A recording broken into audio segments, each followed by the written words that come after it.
Ni hagu, ita dama. Lamarin yayi.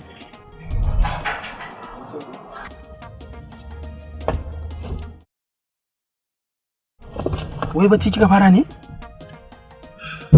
Wallahi na ka daɗe baka so bane shine nace bari in ɗauko ta. Allah di?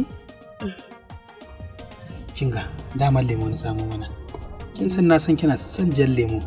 Wallahi fa ina so. Shi yasa na tsaya na samu mana mai sanyi. Ko? Kin san saboda son jan lemon ki ni ma na kama da son jan lemo. Shi yasa kai maka kishin jan lemo? To ya ba zan sha ba. To, sai ka buɗe mamma? Annabaji kika buɗe ashe ba san ki nake ba kenan. Haya. Ha, ai rayuwar sai da ba dan Allah. Ki dan ƙara mana. Ka duk wannan shan da nayi? Baki sha ba, abinda kika sha wannan dan Allah. Jibi ba? Ko rabi baki sha ba ai. To bari in ƙara. Yauwa ko kefa. Kin ga banda da kika sha ko? Ko kefa.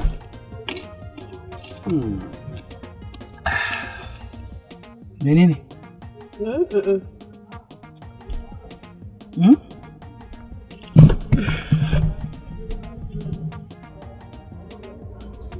Yayi. Tunda kin yi bacci.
Baki ji abin da nake gaya miki ba tuntuni ko?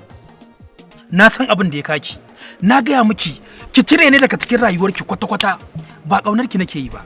Idan mahaifinki zai dauki dukkan dukiyar da ya mallaka a rayuwa ya bani, ba na kaunar ki kuma ba a yin so dole. Dan Allah ki banni na huta. Zuciyata zan bata abin da take so amma ba ke ba. Ko baki ji abin da nake gaya miki ba? Yanzu ba za ka tausaya. Ki zalata cikin gudala. To ki ba a hankali da ni. Yanzu faɗa nake miki kafin na fara ci miki mutunci tukunna. Ina so kamun nan da wasu 'yan lokuta ki baggun nan dan zuciyata an taraya mun zan iya haɗa ki da motocin nan. Ki fita daga cikin rayuwata. Da za ki ban gudala. Sai na tarrotsa miki fuska an baki wasa wallahi.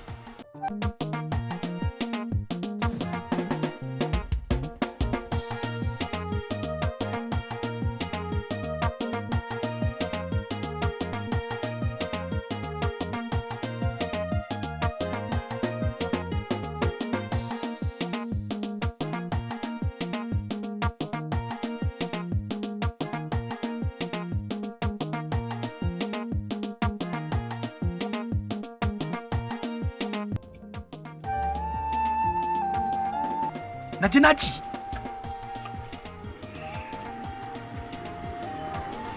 Allah ƙara da riki. Habibu kake ko? Bakanike na mota. Ko ma me ka kira ni baba? Wai baka samu sakona ba ne? Na samu sakonka. To ka san ko ni waye kuwa? Baba na san kai waye mana ba kai ne mahaifin Maryam ba? Ƙwarai da gaskiya, ke ma ka sani. Kyakkyawan sani ma na sani. To Habibu, kai ko me ya hana ka zuwa ka ansa kiran sakon nan da ne. Kawai ni na zo ne ba shi da wani amfani zuwa na. Malam Habibu mai gyaran mota. Kai ma baba ne sai kai to ta kwana-kwana kai ta kwana. Duk maganar nan da kake ta murɗa ta kake to ta kwana-kwana. Ni abin fa da nake so ka sani. Kaga akwai ragowar mutunci a ido na da kai. Kuma kaga kai babba ne. Kuma ita duk duniya da ka gani ba a zira soyayya da ƙarfi. Ita soyayya al-islamu ake zira ta. Yarinyar nan ba ta cikin raina ne. Fit ta fita. Ba ta cikin rayuwata. Ta rabu da ni. Baba ina ganin sauran mutuncinka dan Allah ka tafi. Haka ce? Dan Allah ka je. Very good. Yawwa, dan Allah ka tafi. Thank you. Yawwa. Ka bar ni in sarara. A'a, mu ji mu da mutum. Dole he na so to? Ana soyayya dole ne koko menene? Kana da wani an sanya akai ka same su? Haba malam. Ya sa ka ringa mana bakin ciki. Mutumin nan ya zo da arziki. Da abin da kuke ina kwanci ina jin ina kokarin kwanci wancan ball joint din. Mutumin nan ya ce zai gyara mana gareji, zai mana waye. Nan muna ta fama da karafuna. Yanzu dubu motocin nan. Akwai mota da ta kai wata shida a nan gurin. An gyara an kasa zuwa dauka. Saboda Allah saboda wannan adalci ne kai mana. Yanzu gashi garin kwanci wannan roller motar nan ta mutumin nan naje ma na yi cizirin din roller ma na bambaro jikin bulon injin. Yanzu ba mu san yadda zai ba. To gaskiya abin da nake so da kai shine malam. Idan bakin ciki za mu kai mana ni kakkace na munafurce ka. Wallahi zan lallaba in dauke kena yanzu in bi tsohon nan. Ina jin sa da abin da yake faɗa. Zan je in ga in nan tasa ko ta yi ko ba ta yi ba. Wallahi zan je in ta kokarin yadda zan kafa kaina a gunta. No matter how sai ta so ni.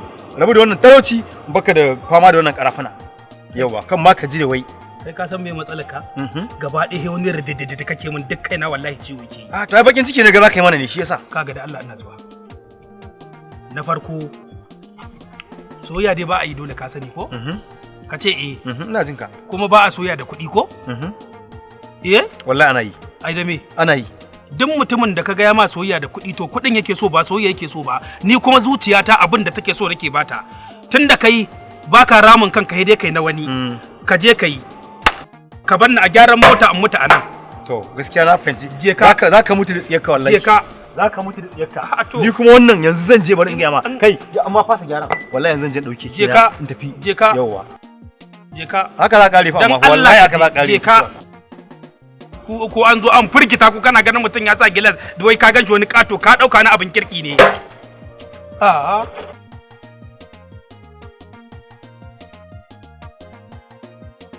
Fatima. Dan Allah dan Annabi. Abin da nake son da ki. Dan Allah dan Annabi ki mun hakuri, ki mun afuwa. Dan Allah ki gaggawar rufa mun asiri a rayuwa. Wannan abin da ya faru ba na son kowa ya san ma me faru wallahi. Zan duba yiwuwar haka ɗin. Idan haka ɗin zai yi, zan iya taimaka ma. Idan kuma ba zai yi ba sai ka san yadda za ka ko? To me na faɗa? Subhanallah.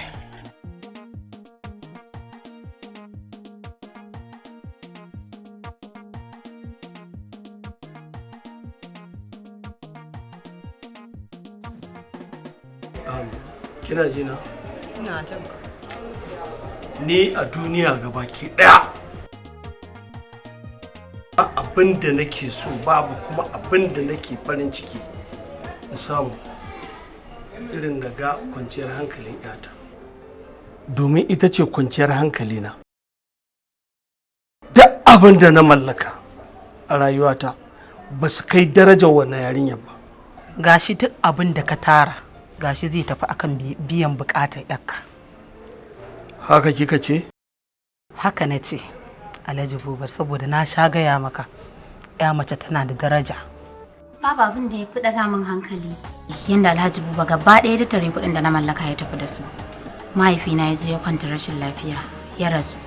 Mahaifiyata ma ta zo ta kwanta rashin lafiya ta rasu. Duk a dalilin Alhaji Buba. Kuma fa duka kuɗin nan nawa ne. Habiba. Wato watakila Allah ne ya matsa bakinki yanzu kika zo kika gaya mu. Watakila Allah ne ya sa kika gano halin da kike ciki. Amma ni tun da na gan ku da shi ni na san za a yi haka. Na yi ƙoƙarin in shaida miki na ji tsoro. Menene tsoro? ina iya gaya miki cewa ki hankali da shi ke kuma ki zagaya ki gaya masa ki ce ai na ce kaza kaza